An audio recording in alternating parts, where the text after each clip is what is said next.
Inilah Injil suci menurut Lukas. Dimuliakanlah Tuhan. Sekali peristiwa, Yesus berdiri di pantai danau Genesaret. Banyak orang mengerumuni dia, hendak mendengarkan firman Allah. Yesus melihat dua perahu di tepi pantai. Nelayan-nelayannya telah turun dan sedang membersihkan jala. Yesus naik ke dalam salah satu perahu itu, yaitu perahu Simon, dan menyuruh dia mendorong perahunya sedikit jauh dari pantai. Lalu Yesus duduk dan mengajar orang banyak dari atas perahu. Setelah selesai berbicara, Yesus berkata kepada Simon, "Bertolaklah ke tempat yang dalam dan tebarkanlah jalamu untuk menangkap ikan." Simon menjawab, "Guru, telah sepanjang malam kami bekerja keras dan kami tidak menangkap apa-apa. Tetapi karena perkataanmu itu, aku akan menebarkan jala juga." Setelah melakukannya, mereka menangkap sejumlah besar ikan sehingga jala mereka mulai koyak. Lalu mereka memberi isyarat kepada teman-temannya di perahu yang lain supaya mereka datang membantunya. Mereka pun datang, lalu bersama-sama mengisi kedua perahu itu dengan ikan hingga hampir tenggelam. Melihat hal itu, Simon Petrus pun sujud di depan Yesus dan berkata, "Tuhan, pergilah dari hadapanku, karena aku ini seorang berdosa." Sebab Simon dan semua orang yang bersama-sama dengan dia takjub karena banyaknya ikan yang mereka tangkap. Demikian juga Yakobus dan Yohanes, anak-anak Zebedeus, yang menjadi teman Simon. Yesus lalu berkata kepada Simon, "Jangan takut, mulai sekarang engkau akan menjala manusia." Sesudah menarik perahu-perahunya ke darat, mereka pun meninggalkan segala sesuatu, lalu mengikuti Yesus. Demikianlah sabda Tuhan. Terpujilah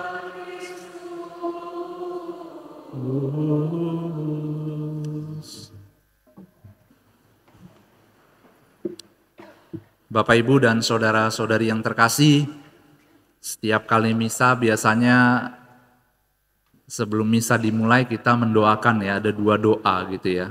Yang pertama doa arah dasar ya, tema arah dasar tahun ini, dan yang kedua doa Yubelium. Yang pertama sudah hafal ya? Belum? Saya juga belum. Tapi memang panjang, kita nggak perlu mengingat. Yang penting kita tahu intinya apa yang mau kita doakan gitu ya. Saya mengingatkan kembali bahwa doa tentang arah dasar itu mengingatkan bahwa bagaimana kita menghidupi kehidupan Kristus yang menjadi tri tugas Kristus sebagai imam, nabi, dan raja.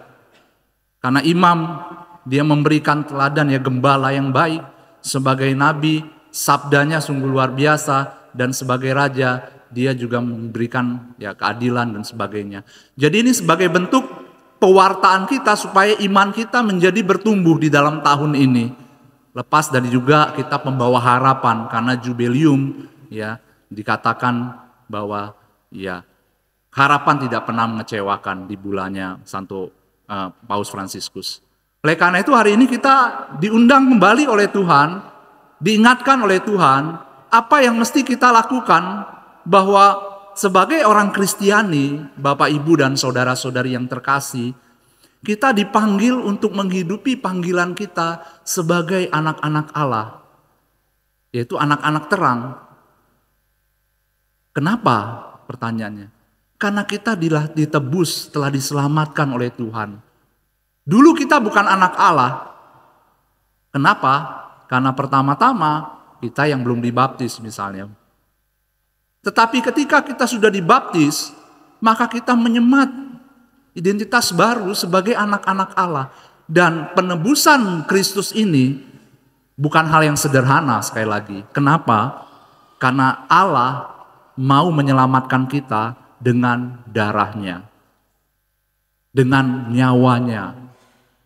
Kalau kita melihat Yesus ya tidak hanya melihat manusia, tetapi juga 100% manusia, 100% Allah. Dan kita melihat bahwa Allah yang begitu mencintai kita sehingga kita dipanggil untuk menjadi anak-anak Allah, anak-anak terang. Seperti bacaan kedua, ya, surat Paulus kepada Korintus, ya, jemaat di Korintus mengatakan demikian. Tetapi berkat kasih karunia Allah, aku menjadi sebagaimana aku sekarang. Dan kasih karunia yang dianugerahkannya kepadaku tidaklah sia-sia. Sebaliknya, aku telah bekerja lebih keras daripada mereka semua. Tetapi bukannya aku, melainkan kasih karunia Allah yang menyertai aku. Paulus bekerja demi keras. Demi apa? Demi kerajaan Allah, demi pewartaan Allah. Lebih keras lagi daripada yang lain. Tapi apa? Bukan karena dirinya, tetapi dia melihat betapa besar kasih karunia Allah di dalam hidupnya. Sehingga dia memberikan semuanya. Sehingga moto dia, ya, hidup untuk Kristus, mati adalah keuntungan. Sekali lagi kita diingatkan bahwa dalam Injil hari ini, kita semua orang yang terpanggil. Kita semua ketika dibaptis telah menyemat 3 tugas Kristus sebagai imam, nabi, dan raja. Oleh karena itu dalam bacaan Injil yang kita dengarkan hari ini, bagaimana Yesus berkata kepada Simon setelah dia mengajar banyak orang di perahu, ya dia nggak jauh-jauh gitu ya, kalau dia menaik perahu beberapa meter dari tepi pantai, lalu dia katakan, Simon, bertolaklah ke tempat yang lebih dalam. Duk in altum, bertolaklah lebih dalam, dan tebarkanlah jalamu. Dan apa kata Simon? Ya sudah, dia ikuti. Gitu. Pertama dia katakan, Guru, sudah sepanjang hari kami bekerja tapi tidak mendapatkan apa-apa, dikatakannya. Tidak menangkap apa-apa. Tetapi karena Engkau, maka kami lakukan. Dan apa yang terjadi, saudara-saudari yang terkasih, kita mendengar tangkapan yang besar. Bahkan jala mereka mulai koyak. Satu perahu tidak cukup. Minta bantuan yang lain karena penuh dengan ikan. Lalu dia katakan, Simon, Tuhan, saya tidak pantas ya, karena kami orang berdosa. Lalu Tuhan mengatakan, jangan takut, mulai hari ini engkau akan menjadi penjala manusia. Oleh karena itu kita diingatkan kembali kata-kata Tuhan ini. Mulai hari ini saudara-saudari yang terkasih, kita semua adalah penjala manusia. Bukan sebagai pekerjaan, ya memang kita mengerjakan pekerjaan kita sehari-hari, tetapi bukan hanya itu. Kita bekerja di kantor, sebagai ibu rumah tangga kita bekerja di rumah tangga, mencuci piring, membersihkan kamar anak-anak dan sebagainya, tetapi sekaligus kita dipanggil sebagai penjala manusia. Oleh karena itu kita merenungkan apa yang mesti kita lakukan supaya kita ini sungguh-sungguh menjadi pewarta sabda Allah. Apa yang perlu kita lakukan? Dan bagaimana supaya karya keselamatan Allah ini bukan hanya untuk diri kita sendiri, tetapi juga untuk sesama. Dan kita bisa mencontoh dari Injil hari ini. Yang pertama mungkin kita bisa melihat karakter Simon gitu ya. Simon dalam hidupnya dia ini seorang nelayan. Dan ketika Tuhan mengatakan bertolaklah ke tempat lebih dalam dan tebarkanlah jalamu, dia mengatakan, loh Tuhan, kami ini loh sudah seharian penuh, tapi tidak mendapat apa-apa. Dia bisa aja berkata ya, Tuhan Yesus, kamu tahu kami ini nelayan udah puluhan tahun, kamu ini pengajar, ya hanya tugasnya mengajar sabda Tuhan. Bagaimana kamu menggurui saya supaya saya suruh menebarkan jala ke tempat lebih dalam? Kalau saya ini nelayan, pasti nelayan itu tahu di mana ada banyak ikan. Tapi apa? Simon taat, dikatakan, tetapi karena perkataanmu itu, aku akan menebarkan jala juga. Oleh karena itu, hal yang utama yang perlu kita miliki adalah ketaatan kepada Kristus. Hal yang pertama, taat pada apa yang Tuhan inginkan. Karena dengan taat, maka kita juga bisa menyerahkan diri kita secara total. Dengan taat juga, maka kita bisa membawa diri kita untuk keluar dari hal-hal yang mungkin membuat kita enggan untuk keluar. Contohnya, kemalasan untuk berdoa. Kemalasan untuk datang ke lingkungan. Saya tahu berat gitu ya untuk lingkungan. Apalagi ketemunya itu terus gitu ya. Lebih baik saya di rumah gitu ya. Tetapi tidak, demi mereka, demi saudara-saudari saya, demi pengurus lingkungan yang begitu dengan rela hati memberikan diri menjadi ketua lingkungan, maka partisipasi saya ini bermakna. Saya bisa menghidupinya.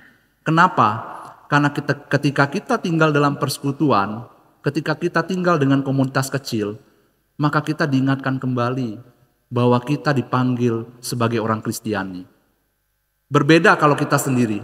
Berjalan sendirian itu akan melupakan kita bahwa kita ini orang Kristiani. Kenapa? Karena seringkali kita cenderung untuk masuk di dalam kesibukan kita sendiri-sendiri.